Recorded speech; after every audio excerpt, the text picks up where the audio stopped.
Summer, 1973. The lights go down. The theater falls silent. And then, without warning, a little girl's voice begins to change. Not loudly at first, just enough to make your stomach tighten. A mother looks at her daughter and realizes something is terribly wrong. Doctors have no answers. Priests have no certainty. And the audience sitting in the dark begins to feel something far more dangerous than fear. That was the power of The Exorcist. It was not just a horror movie. It was something heavier, colder. A film that felt disturbingly real at a time when audiences were no longer sure where faith ended and darkness began. Released on December 26, 1973, the film became a cultural phenomenon almost overnight. People fainted in theaters. Some walked out crying. Others came back again and again, trying to understand what they had just seen. And behind the terror on screen were people carrying battles of their own. Some survived the fame. Some were consumed by it. And some never lived long enough to see the legacy they helped create. This is their story. Linda Blair as Regan MacNeil. Every great horror film needs a face audiences can never forget. For The Exorcist, that face belonged to Linda Blair. She was only 14 years old when filming began. Just a teenager, still growing up, still figuring out who she was. Yet suddenly, she became the center of one of the most shocking films ever made. Regan MacNeil was not written as a monster. She was written as a child, funny, innocent, vulnerable. That is what made the transformation so terrifying. Watching innocence slowly disappear in front of helpless adults created a kind of fear audiences had never experienced before. More than 600 girls auditioned for Regan. The filmmakers needed someone who could move between sweetness and terror without losing authenticity. Most importantly, they needed someone emotionally fearless. Linda Blair was the one who could do it. The performance changed her life overnight. She received a Golden Globe and an Academy Award nomination. Her face became instantly recognizable around the world. But fame arrived carrying something darker alongside it. Audiences no longer saw Linda Blair. They saw the possessed girl. That image followed her everywhere. By the late 1970s, a highly publicized drug arrest transformed public perception of her almost immediately.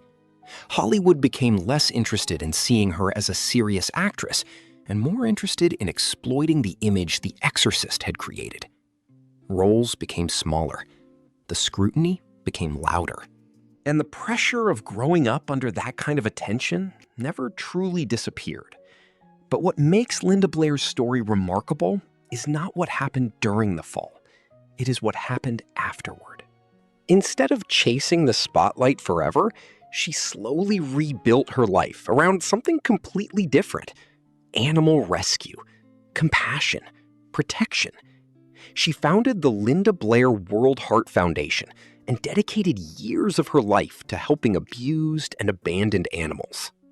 By 2026, Linda Blair is remembered not only as the child who terrified audiences, but as someone who survived the machinery of fame and turned her life towards something gentler. Because sometimes surviving horror means learning how to leave it behind. Ellen Burstyn as Chris MacNeil. If Regan is the soul of The Exorcist, then Chris MacNeil is its emotional center. Ellen Burstyn gave the film something horror movies rarely had at the time. Chris is not a superhero. She is a mother watching her child slip away while nobody around her can explain why. Every scream, every desperate hospital visit, every exhausted expression on Burstyn's face feels painfully human. That honesty is what grounded the film. Born Edna Ray Gillooly on December 7, 1932, in Detroit, Michigan, Burstyn's early life was shaped by instability and emotional hardship, Her parents divorced when she was young. She endured a difficult upbringing marked by abuse and control.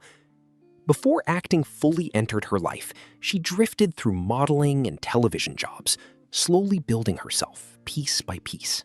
By the time The Exorcist arrived, she was already 40 years old and determined to be taken seriously as an actress. The studio initially hesitated to cast her, but Burstyn fought for the role because she understood something important about Chris MacNeil. This was not a story about demons. It was a story about helplessness. During filming, that emotional intensity became physically dangerous. In one scene, a stunt malfunction violently injured Burstyn's spine. The pain from that accident remained with her for years afterward and can still be heard in the scream used in the final film. And off-screen, life became even more difficult. Her third husband struggled with severe mental illness and became abusive. Even after divorce, the fear remained. Years later, he took his own life, leaving another emotional scar layered onto a life already shaped by survival. But Ellen Burstyn never disappeared into tragedy. Instead, she transformed pain into extraordinary work. She won the Academy Award for Alice Doesn't Live Here Anymore, earned multiple nominations throughout her career, and became one of the most respected actresses of her generation. By 2026, she remains active, still creating, still evolving at over 90 years old. The woman who once played a mother losing control became, over time, a symbol of resilience itself. And then there is Father Karras, one of the most emotionally complex characters ever placed inside a horror film. Jason Miller did not play Karras like a fearless priest. He played him like a broken man, searching desperately for certainty. That is why audiences believed him.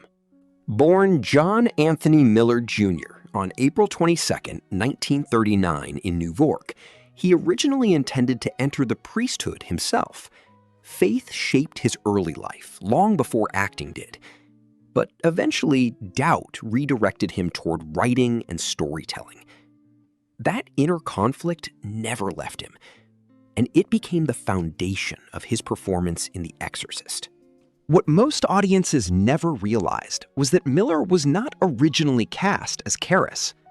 Director William Friedkin noticed something deeply authentic in him during conversations surrounding his Pulitzer Prize-winning play that championship season. Miller did not need to pretend to understand doubt. He had lived with it for years. The result was extraordinary.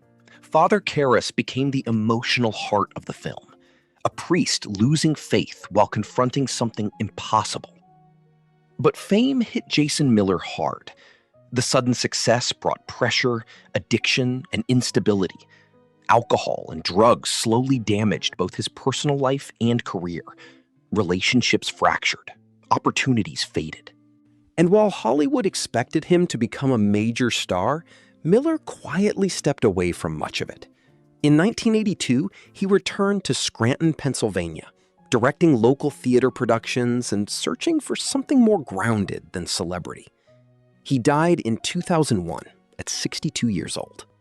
Yet Father Karras remains one of cinema's most unforgettable characters because Jason Miller understood something terrifying. Sometimes the scariest thing is not evil itself. It is losing faith while staring directly at it. Here is what people often misunderstand about The Exorcist. Yes, it is frightening. Yes, it shocked audiences. But fear alone does not keep a film alive for over 50 years. What makes The Exorcist endure is something deeper. It is really a story about people confronting things they cannot explain. A mother desperate to save her daughter. A priest losing his faith. The horror matters because the humanity feels real. Director William Friedkin approached the material almost like a documentary. Hospital scenes feel clinical and cold. Conversations feel natural. Reactions feel painfully believable. That realism made everything more disturbing because audiences could imagine it happening.